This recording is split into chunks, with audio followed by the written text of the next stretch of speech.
দর্শক, ত্রয়োদশ জাতীয় সংসদ নির্বাচন ঘিরে মানিকগঞ্জের ৩টি আসনে জমে উঠেছে নির্বাচনী প্রচারণা। এই বিষয়ে বিস্তারিত জানাতে মানিকগঞ্জ ৩ আসন থেকে সরাসরি যুক্ত হচ্ছেন মানিকগঞ্জ প্রতিনিধি মোহাম্মদ সুজন খন্দকার। সুজন খন্দকার, কিভাবে দেখছেন সেখানে নির্বাচনী প্রচারণা চলছে, জনসংযোগ চলছে, জানতে চাইবো আপনার কাছ থেকে।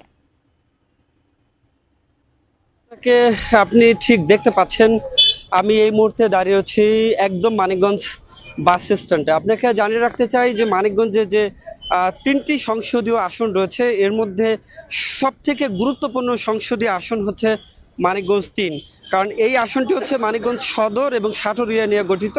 এই আসনে মোট 4,59,000 জন ভোটার কিন্তু এবার তাদের আগামী যে ত্রয়োদশ জাতীয় সংসদ নির্বাচন হতে যাচ্ছে, এখানে কিন্তু তাদের যে ভোটাধিকার কিন্তু প্রয়োগ করবেন। আপনাকে জানিয়ে রাখতে চাই যে ঢাকার খুব পার্শ্ববর্তী জেলা হচ্ছে মানিকগঞ্জ, অর্থাৎ মানিকগঞ্জ শহর থেকে 1 ঘন্টা সময় অতিক্রম করলে কিন্তু ঢাকা শহরে পৌঁছানো যায়। সেই তুলনায় কিন্তু মানিকগঞ্জ শহরের তেমন কোনো উন্নয়ন হয়নি। আগামী ত্রয়োদশ জাতীয় সংসদ নির্বাচনে মানিকগঞ্জ ৩ আসনের যারা প্রার্থী রয়েছেন তাদের প্রতি ভোটারদের প্রত্যাশা অনেক। একদিকে তারা প্রত্যাশা করছেন যে বিগত 17 বছর পরে তারা নির্বাচনে অংশগ্রহণ করতে পারছেন, এটা তারা খুবই আনন্দের বিষয় মনে করছেন।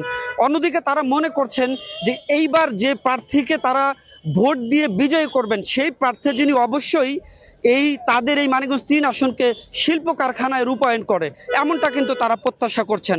এবং মানিকগঞ্জ ৩ আসনে কিন্তু এই পর্যন্ত মোট ৯ জন প্রার্থী অংশগ্রহণ করছেন। এর মধ্যে বিএনপির যিনি হেভিওয়েট প্রার্থী আফরোজা খানম রীতা, এবং এই আসন থেকে বিএনপির একজন বিদ্রোহী প্রার্থী রয়েছেন আতাউর রহমান আতা সহ জামাত এবং অন্যান্য শরিক দলের প্রার্থী কিন্তু রয়েছেন।